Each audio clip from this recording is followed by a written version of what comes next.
Assalamu alaikum class. This is our first lecture. This is first online lecture for cancer biology. जो आज हम लोग topic discuss करने जा रहे हैं that is the TNM staging system of cancer.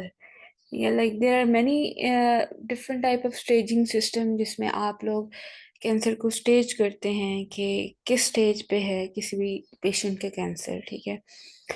अब बेसिकली जब भी हम स्टेज की बात करते हैं तो stage basically it refers to the extent of your cancer, ठीक है। Like it shows that how large the tumour is और इधर इट हैज स्प्रेड और नॉट। अब ये चीज देखना जरूरी है कि कैंसर जो है आपका जो ट्यूमर है वो उसका साइज कितना है, वो कितना है, वो स्प्रेड हुआ है नहीं हुआ। This is important. स्टेजिंग जो है that is so much important, ठीक है। तो हम लोग जो बेसिक आपकी आउटलाइन के अंदर जो स्टेजिंग सिस्टम दिया गया that is the TNM staging system. This is the most important staging system जिसको जनरली डिफरेंट पैथोलॉजिकल रिपोर्ट्स जो इनके अंदर यूज किया जाता है that is the same TNM staging system. So first we will know about the staging. Staging होती क्या है? That is the way of describing how much a cancer has grown and spread. अब इसकी again मैं आपको बता रही हूँ कि पर्पस जो है, purpose what is the purpose, purpose क्या होता है बेसिकली, क्या इसका पर्पस होगा। जब तक आपके जो कंसल्टेंट है या डॉक्टर है उसको प्रॉपर स्टेज नहीं पता तो आपका जो ट्रीटमेंट है उसको प्लान नहीं किया जा सकता कि किस तरह से आपका ट्रीटमेंट चलेगा, ठीक है। So basically to know the amount of cancer के बॉडी में वो कहाँ कहाँ तक है, उसके बाद जो आपका डॉक्टर है वो ट्रीटमेंट आपके लिए सिलेक्ट कर सकता है कि what is the possible treatment line वो सेट करेगा, उस ट्रीटमेंट लाइन को उसको फॉलो करेगा। उसके बाद जी एम्स अगर हम देखें कैंसर स्टेजिंग के कि कैंसर स्टेजिंग क्यों की जाती है। So again there is the selection of primary and adjuvant therapy. Primary like आप कोई भी आपके पास जो ट्यूमर है या कैंसर है उसका फर्स्ट ट्रीटमेंट आप क्या करने जा रहे हैं, लाइक इट में बी सर्जरी, आप उस ट्यूमर को निकालना चाह रहे हैं, या फिर एडजुवेंट थेरेपी उस सर्जरी के बाद वाली जो थेरेपी आप दे रहे हैं that that is mostly chemotherapy जो दी जाती है। सो वो सिलेक्ट की जाती है किस तरह की होनी चाहिए।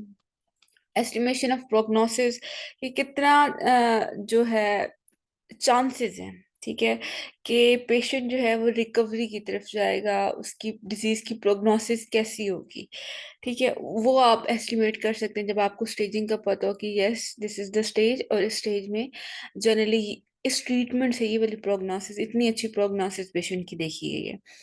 इसके अलावा जी रिजल्ट्स आप, इसके अलावा ये जो आपकी स्टेजिंग होती है इट में assist you in the evaluation of the results of the treatment, ठीक है, कि आपका जो ट्रीटमेंट चल रहा है उसके रिजल्ट्स किस तरह के आएंगे, तो वो एक तरह असेस करने में हेल्प आउट करते हैं। इसके अलावा जी इट में facilitate for the exchange of information among treatment, ठीक है, ट्रीटमेंट चल रहे हैं। लाइक अब आप हम देख रहे हैं कि there are several patient in an oncology department और उन सबका स्टेज जो है वो सेम है। लेट्स सपोज उनको ऑलरेडी किसी एक स्टेज का जो पेशेंट है उसको ट्रीटमेंट दिया जा चुका है एंड दैट वाज इफेक्टिव।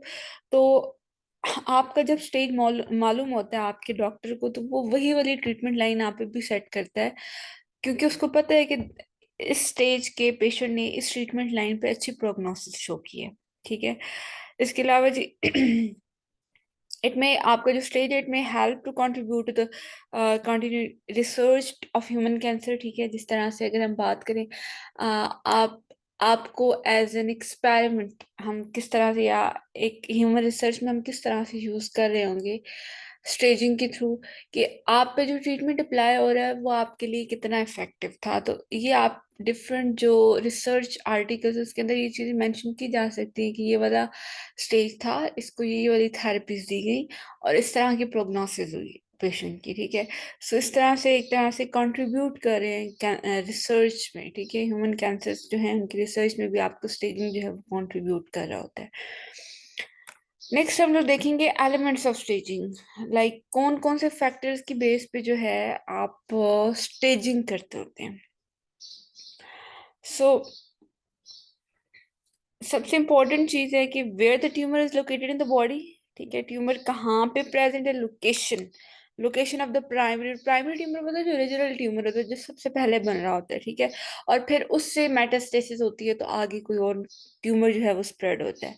इसके अलावा जी सेकंड जो चीज देखी जाती है that is the size of the tumour, tumour का साइज कितना है, ठीक है, उस हिसाब से आप लोग TNM स्टेजिंग में देखेंगे कि जैसे जैसे ट्यूमर का साइज चेंज हो जाता है उसी हिसाब से स्टेज चेंज होती जाती है, ठीक है। इसके अलावा जो नंबर ऑफ ट्यूमर्स की ट्यूमर्स हैं कितने, एक तो आपके पास प्राइमरी ट्यूमर है, आप हमेशा जो कैंसर को नेमिंग करते हैं वो on the basis of the primary tumour करते हैं, लाइक वो कहाँ पे प्राइमरी ट्यूमर किधर प्रेजेंट है, like if the primary tumour is present in the breast तो आप कहेंगे this is the breast carcinoma, the breast cancer, ठीक है। अगर वो लंग्स के अंदर प्राइमरी ट्यूमर है तो आप उसको लंग कैंसर बोलेंगे। It may be spread through out the body, वो आपकी पूरी बॉडी के अंदर हो सकता है, लेकिन फिर भी आप उस कैंसर को जो उस कैंसर की जो नेमिंग है वो on the basis of location of original tumour करते होते हैं कि वो कहाँ पे प्रेजेंट है, ठीक है। इसके अलावा जी थर्ड जो एलिमेंट है स्टेजिंग में वो कि whether the cancer has spread to the nearby lymph nodes और नॉट, ठीक है। ये चीज देखी जाती है कि आसपास वो जो लिम्फ नोड्स हैं उनके अंदर कैंसर स्प्रेड हुआ है या नहीं हुआ, कैंसर सेल्स हैं या नहीं है। और फिर ये देखा जाता है कि whether the cancer has spread to a different part of the body, like किसी डिस्टेंट पार्ट की तरफ, या like if it was originally present in the breast तो क्या वो लंग्स की तरफ, किडनीज की तरफ, किसी और डिस्टेंट ऑर्गन में गया है वो चीज, तो इन बेसिस पे जो है वो आप स्टेजिंग करते होते हैं, ठीक है।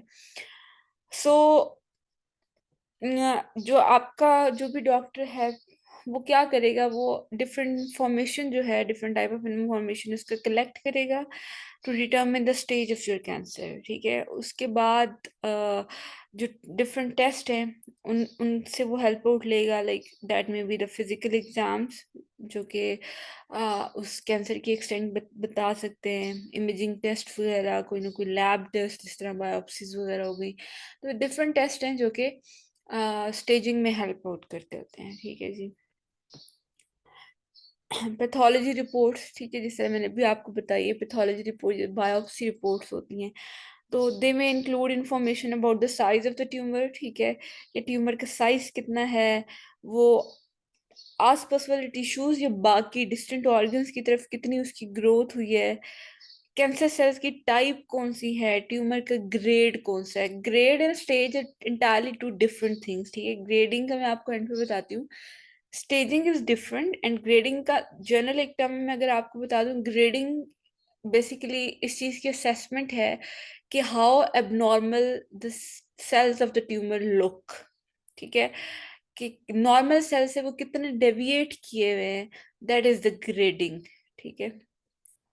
इसके अलावा जी सर्जिकल रिपोर्ट्स जो हैं वो आपको हेल्प आउट करती हैं स्टेजिंग में। डिफरेंट हम लोग देखेंगे फिजिकल एग्जामिनेशन, ठीक है, लाइक आप सर्जन के पास जा रहे हैं, सर्जन जो है जहाँ पे भी आपका ट्यूमर है उसको फिजिकली अगर वो उसको फिजिकली एग्जामिन कर सकता है, लाइक अगर उस स्किन के क्लोज है तो उसको फिजिकली इजीली एग्जामिन किया जा सकता है, तो उसको वो एग्जामिन कर सकता है, वो अंदाज़ा लगा सकता है कि इधर स्किन इज इन्वॉल्व और नॉट, वो स्किन के साथ फिक्स्ड है नहीं है, उसका साइज कितना है, ठीक है। और इवन इससे जो सर्जन है वो आराम से फिजिकल एग्जामिनेशन से अंदाजा लगा सकता है कि इधर द ट्यूमर इज बिनाइन और मेलिग्नेंट, ठीक है, उसकी शेप, ठीक है, क्योंकि जो मेलिग्नेंट ट्यूमर्स होते हैं दे आर इरेगुलर, ठीक है, जबकि जो बिनाइन ट्यूमर्स होते हैं comparatively they are oval in shape, ठीक है। इसके अलावा जो मेलिग्नेंट ट्यूमर्स होते हैं वो होते हैं इमोबाइल, ठीक है, मूव नहीं करते, एक जगह पे फिक्स हो जाते हैं ज्यादातर, ठीक है, in most of the cases जो कि मेलिग्नेंट ट्यूमर्स होते हैं वो इमोबाइल होते हैं, जबकि जो बेनाइन ट्यूमर्स होते हैं वो आपके पास मोबाइल ट्यूमर्स होते हैं। फिजिकल एग्जामिनेशन हेल्प आउट कर रही है स्टेजिंग के अंदर। उसके बाद जी once the surgeon is clear कि भाई ये वाला जो ट्यूमर है that is not benign, that is malignant, इसको फर्दर टेस्टिंग की जरूरत है टू कंफर्म द मेलिग्नेंसी, ठीक है।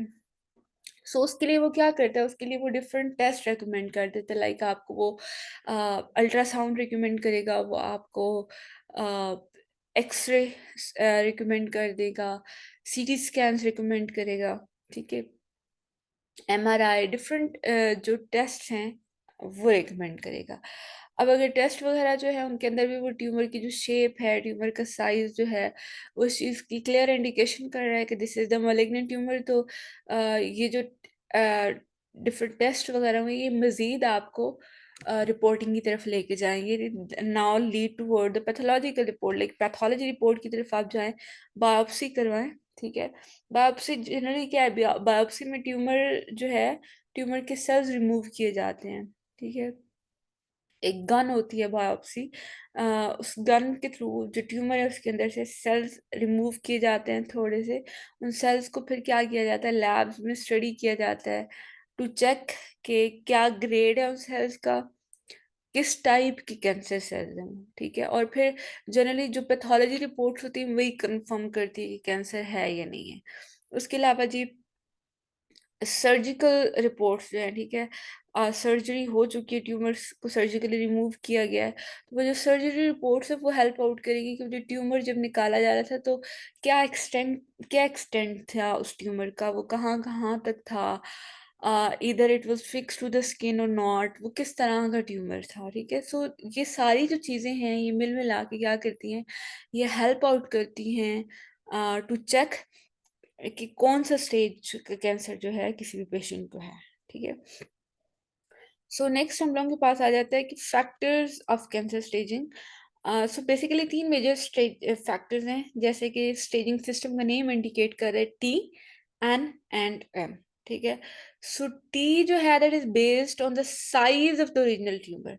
आप जब भी ट्यूमर टी की बात करते हैं तो आप हमेशा ओरिजिनल ट्यूमर की बात करेंगे, और ओरिजिनल ट्यूमर में आप ये देखेंगे कि उसका साइज क्या है, पहली तो चीज, and the second is whether और not it has grown with the nearby tissues, like वो आसपास वाली वो स्किन के साथ, लाइक अगर हम कह रहे हैं कि there is a tumour that is present in your breast, ठीक है, तो क्या होगा कि हम ये देखें, एक तो उस ट्यूमर का साइज क्या है, सेकेंडली ये देखा जाएगा कि क्या वो ट्यूमर जो था वो नियर बाय टिश्यूज की तरफ से ग्रो किया है या नहीं। ठीक है, लाइक वो चेस्ट वॉल के साथ फिक्स्ड है, वो स्किन को इन्वॉल्व कर रहा है या नहीं कर रहा, जो नियर बाय लिम्फ नोड्स हैं, क्योंकि लिम्फ नोड्स में ड्रेन करता है, तो क्या वो जो नियर बाय लिम्फ नोड्स हैं, ब्रेस्ट के आसपास वाले लिम्फ नोड्स हैं, उनके अंदर वो चीज़ प्रेजेंट है या नहीं, ट्यूमर की एक्सटेंट क्या है। ठीक है, second is the N. N में आप ये देखते हैं कि whether not the cancer has spread to the nearby lymph nodes,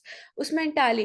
T में आप एंटायरली देख रहे हैं कि ओरिजिनल ट्यूमर का साइज क्या है और वो नियर बाय टिश्यूज में ग्रो किया हुआ है या नहीं किया हुआ। नियर बाय टिश्यूज से मुराद है कि जिस तरह हमने ब्रेस्ट ट्यूमर की एग्जांपल ली, क्या वो चेस्ट वॉल के अंदर है या नहीं है, क्या वो ट्यूमर जो है वो स्किन के साथ फिक्स्ड है या नहीं है, स्किन को इन्वॉल्व कर रहा है या नहीं कर रहा। सो एन की जब आप बात करते हैं तो एन में आप कहते हैं कि वेदर और not the cancer has spread to the nearby lymph node. ठीक है, कि आसपास वो जो लिम्फ नोड्स हैं उनके अंदर वो ट्यूमर या कैंसर जो है वो स्प्रेड हुआ है या नहीं हुआ। The third is M. M आप जो वर्ड है वो उसको मेटास्टेसिस के लिए यूज करते हैं। So what is metastasis? कोई भी ओरिजिनल ट्यूमर जो है उसका स्प्रेड हो जाना to the distant areas of your body. ठीक है, सो ये तीन मेजर फैक्टर्स हैं जो कि डिटरमिन करते हैं कैंसर स्टेजिंग को, टी, एन एम। टी जिसमें आप देखते हैं कि साइज क्या ओरिजिनल ट्यूमर का, और क्या उसने नियर बाय टिश्यूज को इन्वॉल्व किया हुआ है या नहीं किया हुआ, उसमें ग्रो किया है या नहीं।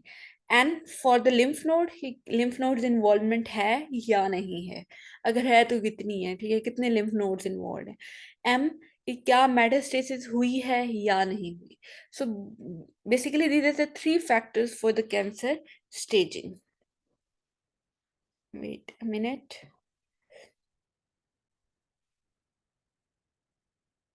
So basically जो TNM कमेटी है, that is on International Union Against Cancer, UICC, and the American Joint Committee on Cancer, AJCC, they both have agreed on the TNM staging system, जिसमें T जो word है that stands for the tumor, N for the nodes, and M for metastasis.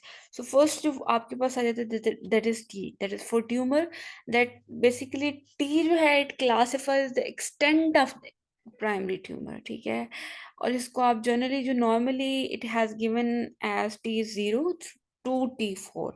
T0 जो है वो basically it represent a tumour that has not even started to invade the local tissues, ठीक है, जहाँ पे वो स्टार्ट हो रहा है वहां पे भी उसने भी इन्वेड नहीं किया। और T0 जो इसको जनरली आप इन सीटो जो कार्सिनोमा है वो बोलते होते हैं। और T4 जो on the other hand that represent large primary tumour, ठीक है, जिसने आसपास वाले जो नियर बाय ऑर्गन्स हैं उनको, या फिर प्रोबेबली जो डिस्टेंट ऑर्गन्स हैं उनको उसने क्या करना स्टार्ट कर दिया, इन्वेड करना स्टार्ट कर दिया। इसकी मजीद क्लासिफिकेशन मैं आपको आगे बताती हूँ।